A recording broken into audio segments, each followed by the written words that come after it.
primeros momentos de esta crisis me pareció hasta incluso la solución más sencilla, para mí y para mi familia.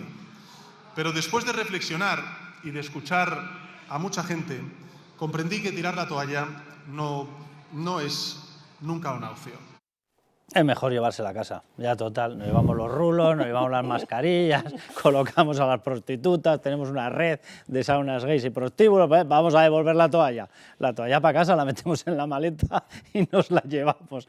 Yo de verdad, o sea, pero ¿por qué no deja de utilizar las mismas mentiras? Por lo menos que varíe. O sea, este señor no ha pensado en dimitir ni después de hacer la primera comunión, o sea, ¿pero cómo que dimitir? ¿Pero dónde se va a encontrar un chollo así, esta persona? O sea, esta persona no tenía ni oficio ni beneficio y de pronto se ve rodeado de falcons por todos los lados, de superpumas, de protocolos de seguridad, de agentes corriendo a lo suyo, de convoys enteros de coches institucionales, de un pedazo palacio ahí en Moncloa que dices, chas, 5J, y vienen 2 bandejas corriendo. Pero ¿dónde va a ir este señor que no sea aquí? Este no se marcha, pero vamos, ni con agua caliente ni con aguarrás. Entonces, a este evidentemente o derrotado o condenado, ¿vale? Y condenado tiene que ser la justicia, derrotado es en unas elecciones. Bueno, Luis María, que sigues con nosotros, Miguel Ángel, vamos a hablar de todo el listado de personas.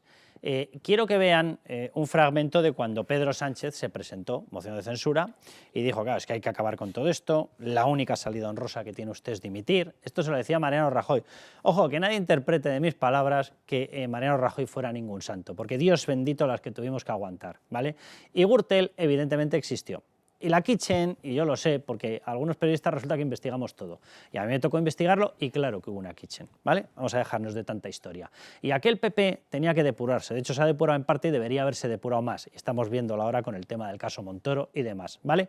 Dicho eso, no nos toquen las narices, que imbéciles ya del todo no somos. Y evidentemente una ola de corrupción como la que estamos viendo no se había visto desde la época de Felipe González, otro que aparece ahora y va de bueno. Hombre, no sé, los GAL, una banda terrorista, a lo mejor escala, ¿no? No sé, en el ranking de barbaridades, a lo mejor el caso BOE, huérfanos de la Guardia Civil, el caso Filesa, Ibercor, no sé, a lo mejor eran mangancias típicas en el ADN socialista, para los demás no. Pero bueno, vamos a ver cómo le decía Mariano Rajoy, ustedes se tienen que marchar, la única salida honrosa, y entonces usted qué tiene que hacer, hijo mío. Señor presidente, si usted no pone fin a su agonía, desgraciadamente acabarán agonizando las instituciones y nuestra democracia. Así que solamente le queda una salida honorable. Presente su dimisión oficial ante el rey esta misma mañana. Solo tiene un camino, dimitir. No arrastre a España en su caída, señor presidente. Me ha faltado decir que ya lo haré yo. Luis María, antes de que demos todo el listado interminable de nombres, ríete de los Reyes Godos, esto, ¿por qué la gente se lo traga? O sea, ¿cómo puede ser que una persona que hizo una moción de censura, que ha acabado destrozando a toda España, que ha colado proetarras por todos los lados, separatistas, que ha fraccionado el sistema de solidaridad español, que ha destrozado la aplicación del Código Penal, que ya no existe imperio de la ley, la amnistía es la voladura del imperio de la ley, a partir de ahora impera un señor llamado Sánchez, ¿por qué la gente se traga esto con lo que él dijo en la moción de censura?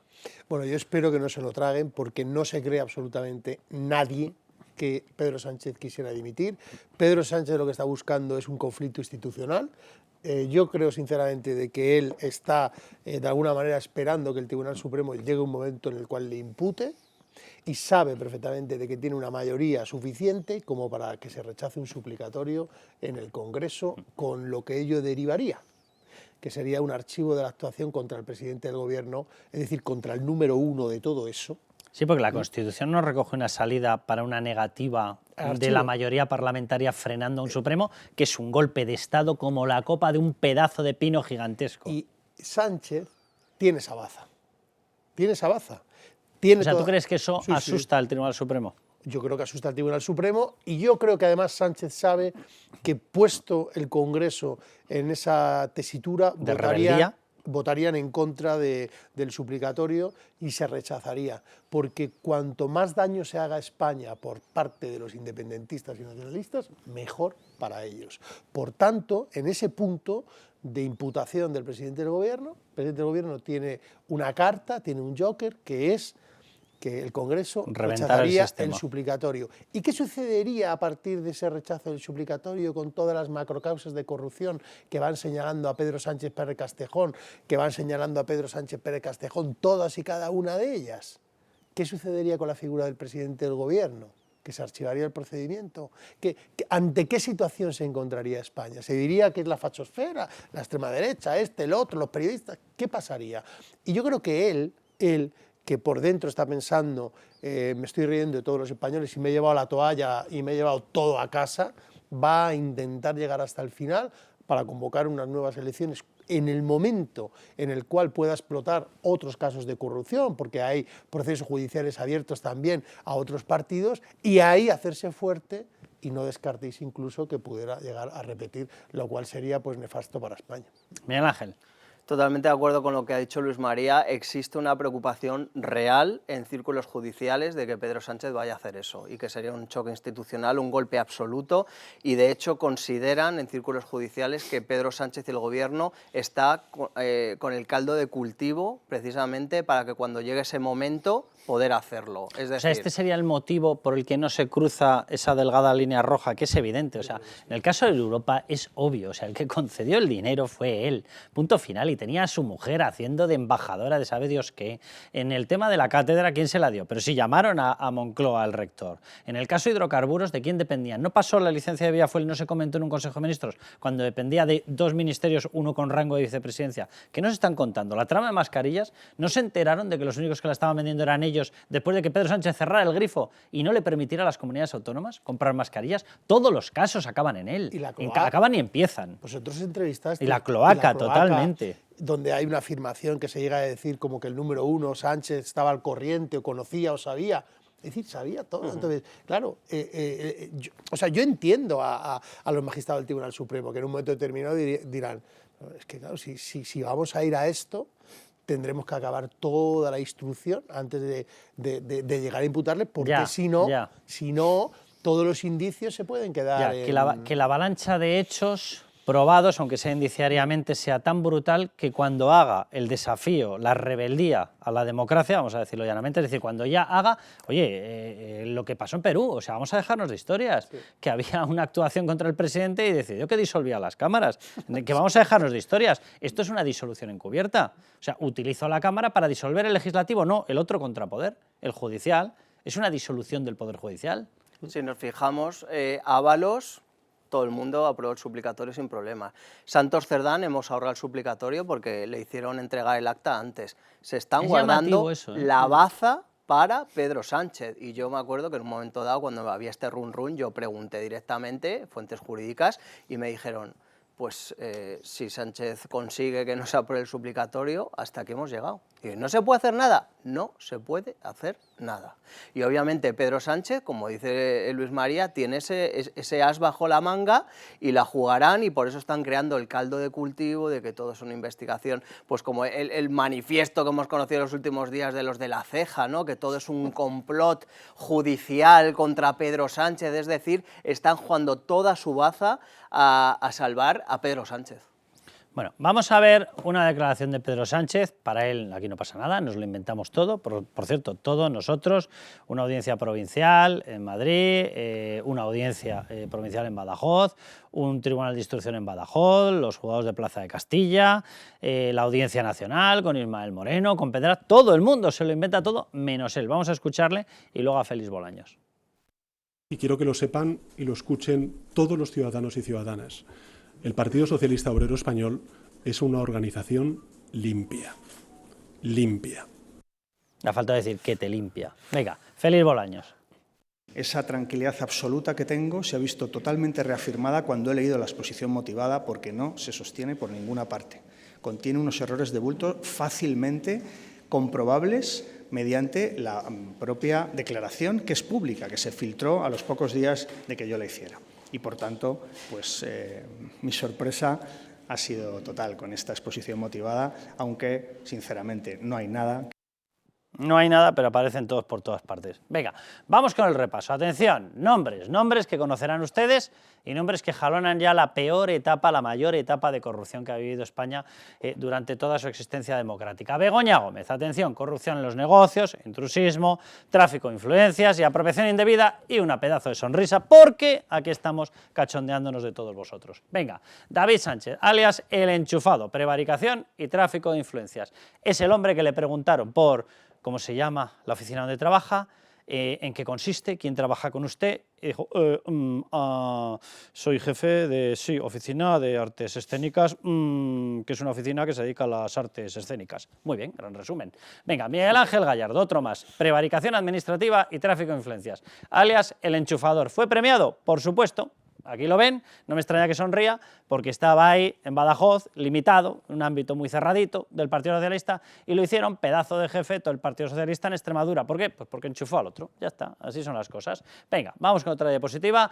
Koldo García, cohecho, tráfico de influencias, organización criminal. Bueno, la prueba del ascensor social en España, venía de portero de un vertedero, de paso a portero de un prostíbulo, y de ahí, pues nada, a manejar rulos de dinero, sueldos de 10.000 euros, viajes para todas partes, sistemas de blanqueo de capitales, el ascensor social en España, si es que funciona. Venga, Santos Cerdán, el hombre súper limpio, el ejemplo de militancia, pedazo de secretario de organización según Pedro Sánchez. Vale, en prisión en Soto del Real, cárcel, organización criminal, tráfico de influencias y cohecho. José Luis Ábalos, aparte de sus aficiones muy íntimas o muy no íntimas, cohecho, malversación, tráfico de influencias y organización criminal. Este calificativo final, este tipo delictivo, prepárense porque es que aparece por todas partes. Venga, vamos con la siguiente. Álvaro García Ortiz, revelación de secretos y, desde mi punto de vista, sé que no aparece en el Código Penal, haber pervertido una institución necesaria en el funcionamiento de la justicia como la Fiscalía General del Estado, que la pagamos con los impuestos de todos los españoles para que actúe dependiendo o en beneficio de la mejor interpretación de la ley para perseguir el delito. ¿Y en qué lo ha convertido? En un organismo que se dedica desde la Fiscalía General del Estado a ocultar delitos, entre otros los suyos. Isabel Pardo de Vera, cohecho, tráfico de influencias, organización criminal. La adjudicadora de obras, ¿me las piden? Pues las doy. Francisco Martín, delegado del Gobierno aquí en Madrid. Este es el señor que dijo que los que llevamos pulseras de la bandera de España hemos hecho menos por España que los bilduetarras. Tócate las narices. Tráfico de influencias, malversación de caudales públicos y prevaricación administrativa. Dice que está muy tranquilo. Pues a ver si le caen 10 imputaciones más y así está más tranquilo todavía. Javier Herrero, este es el director general de Carreteras, otro de los que regalaba que no veas, ¿el qué? Lo que pagamos todos los españoles. Obras públicas con nuestros impuestos, cohecho, tráfico de influencias y organización criminal. Qué raro. Por cierto, ya ha reconocido que efectivamente el partido, vamos a la siguiente diapositiva, el partido le pedía donaciones, que él no las pagaba, ¿eh? La donación le llamaban impuesto. En mi pueblo, cuando le llaman impuesto, yo vengo del norte. Bien, ahí lo voy a dejar. Félix Bolaños. Peinado pidió al Supremo su imputación por malversación y falso testimonio. Ya la han visto, su reacción. Luego el Tribunal Supremo ha dicho, venga, vamos a parar un poquito. Pues no lo sé, a lo mejor no hay que parar un poquito. Venga, Francina Armengol, no me extraña que mire hacia los lados. Debe estar buscando a Cariño, Koldo. ¿Dónde está? A ver qué pasa con las mascarillas. La UCO investiga su participación en la compra de mascarillas. Ella no está imputada, ¿vale? Todavía.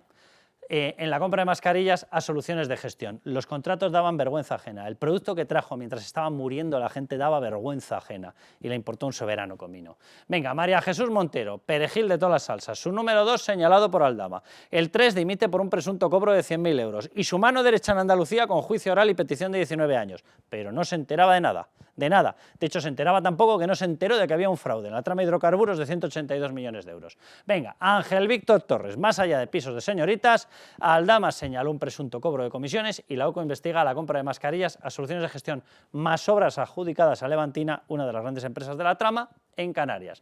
En concreto, la Agencia Tributaria Canaria. Salvador Illa, contrato de 2.400 millones de euros con entramado de la trama. Ahora va diciendo que no es verdad. Vamos a ver, lo ha argumentado perfectamente y está perfectamente comprobado y confirmado por la UCO. Claro que en el contrato de 2.400 millones estaba la trama. ¿Qué es lo que ocurrió y por qué miente tan descaradamente? Porque era tan caro el precio que se iba a pagar que este contrato, que era el megacontrato para que absorbieran de ahí producto contra el COVID, mascarillas y demás, las comunidades autónomas, las propias comunidades autónomas dijeron, pero vamos, váyase de aquí corriendo, que esto es un timo con patas. Como en ese momento Pedro Sánchez, ante la mortalidad disparada, permitió que las comunidades autónomas compraran su propio producto, dijeron, yo no te cojo el tuyo. Por eso está argumentando eso, porque al final no se llegaron a dar las mascarillas. Venga, Nadia Calviño, implicada en informes y ayuda en el rescate de Air Europa. Por cierto, todos hablamos del rescate de 475 millones. Aquí, Nadia Calviño, a través del ICO, había deslizado ya 141 millones de euros. De este ni se habla, es una cosa surrealista. Y vamos con la última diapositiva de los principales, ¿eh? Hay 30 y pico cargos del Partido Socialista. Reyes Maroto, licencia de Villafuel, pasó por ella. 42 mensajes con Aldama mientras lo negaba. Y cuidado con esta historia. Algunos de los mensajes estaban relacionados con negocios turísticos. Lo digo porque uno de los organismos que se llevó de negocios a Begoña Gómez estaba tan relacionado con el turismo, que era la Organización Mundial de Turismo. Y tiene toda la pinta de que parte de estos mensajes tenían que ver con esta historia. ¿Aparecerá por ahí Begoña Gómez? Pues no sería raro. Venga, Óscar López, aquí con el pinganillo, no me extraña. Presidente de Paradores durante las fiestas de Ábalos, mensajes con Aldama y su asesora implicada en la filtración de García Ortiz.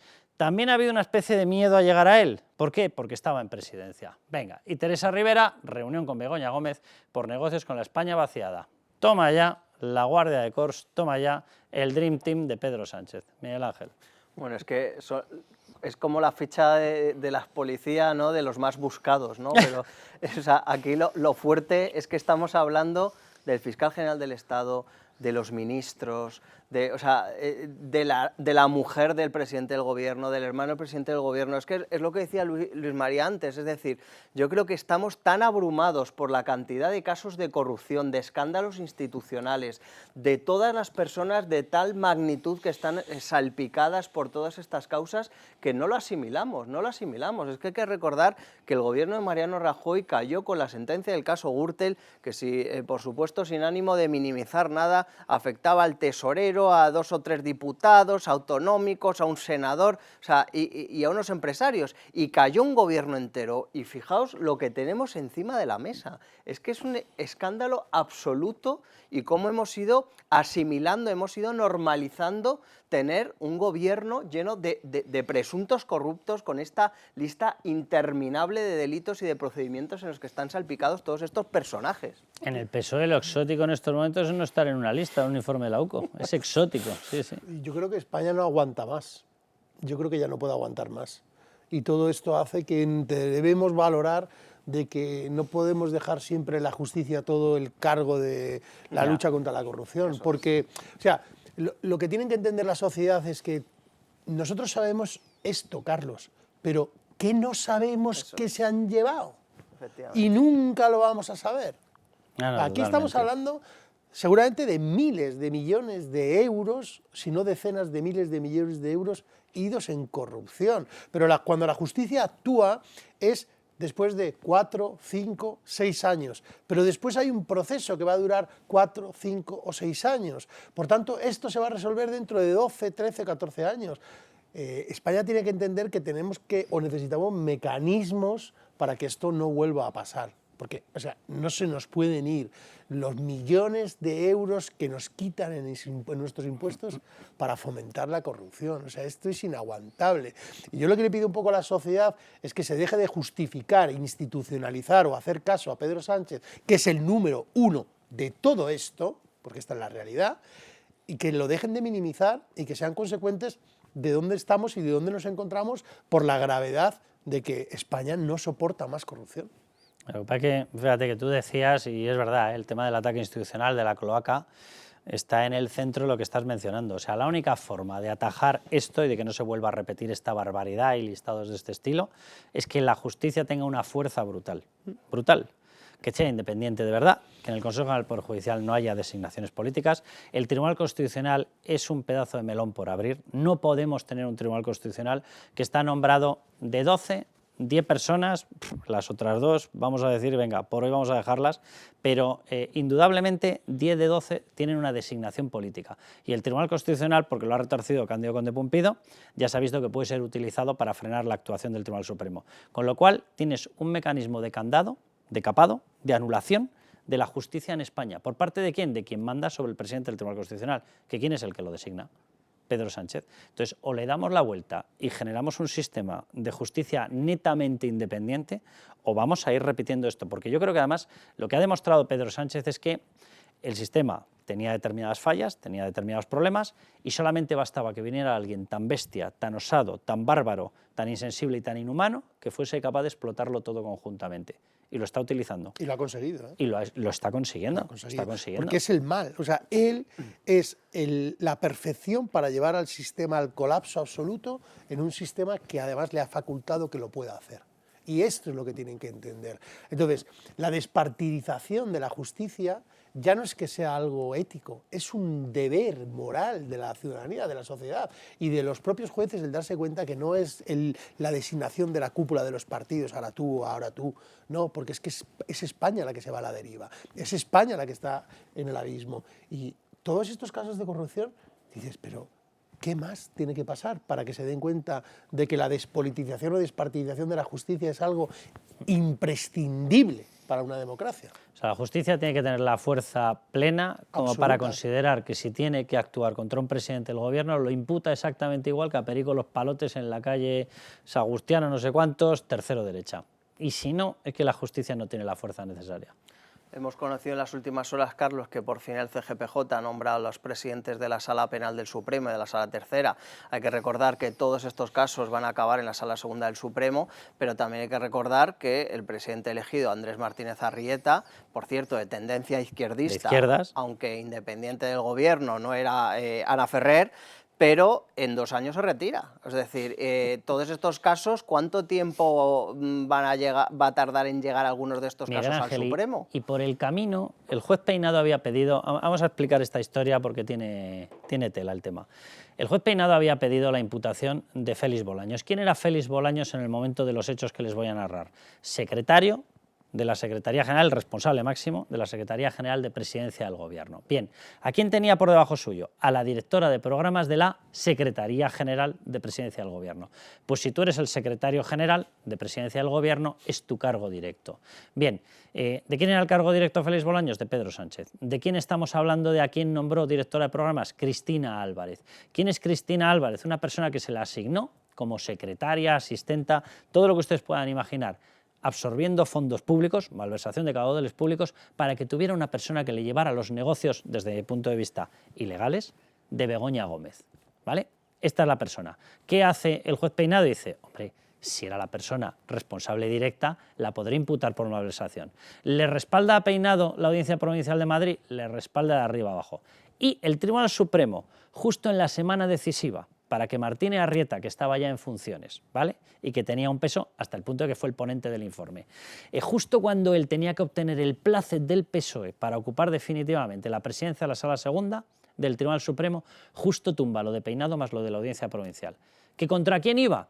Anda, iba contra Félix Bolaños, el ministro de Justicia, el que tenía que informar sobre si se le respaldaba o no. Lo dejo ahí, de verdad que no me quiero meter con Martínez Arrieta. Sé que tienen presión, pero ustedes tienen todo el derecho del mundo a conocer cómo han sido los hechos. Y los hechos han sido así.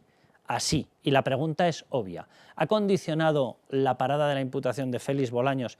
¿Para qué? ¿Me sienten? Bueno, pues cuando tú tienes ese tipo de dudas, es que la justicia no es independiente. Es muy básico, de verdad. Yo tengo la opinión que creo que en el Supremo desde el principio tenían claro que no iba a prosperar lo de Peinado. Por ese lado, creo que Arrieta ha hecho un auto en el cual obviamente está convencido de lo que ha hecho, pero eso no significa que Bolaños, después de recibir esa noticia, haya dicho, hombre, pues este hombre al final se ha portado. Venga, llamadita a los vocales izquierdistas, a Ana Ferrer y a Pilar Teso, oye, quitaos del medio que vamos a nombrar a Arrieta y a Pablo Lucas. Un sistema fuerte, de justicia fuerte, no puede tener esas fisuras. O sea, no puede tenerlas, porque unos pensaremos que sí, otros pensarán que no, pero lo que nadie podrá pensar es que no hay duda. Y es que han sido 2 días después. Es decir, vuelvo a decir, Arrieta yo creo que ha hecho lo que él en su convicción considera que había que hacer, pero eso no significa que esa decisión de Arrieta no haya ayudado a Bolaños a convencer de que había que nombrar a Arrieta, porque Bolaños ha sido el que ha manejado todo el rato en el CGPJ a través de los vocales izquierdistas quién tenía que votar los vocales izquierdistas para presidir la Sala Segunda y la Tercera. Bueno, pues vamos a dejarlo aquí, si os parece, que ya les hemos alarmado lo suficiente a la población, por cierto, diciendo lo que hay. Posiblemente hasta se nos ha quedado corto. Bueno, que a levantar España.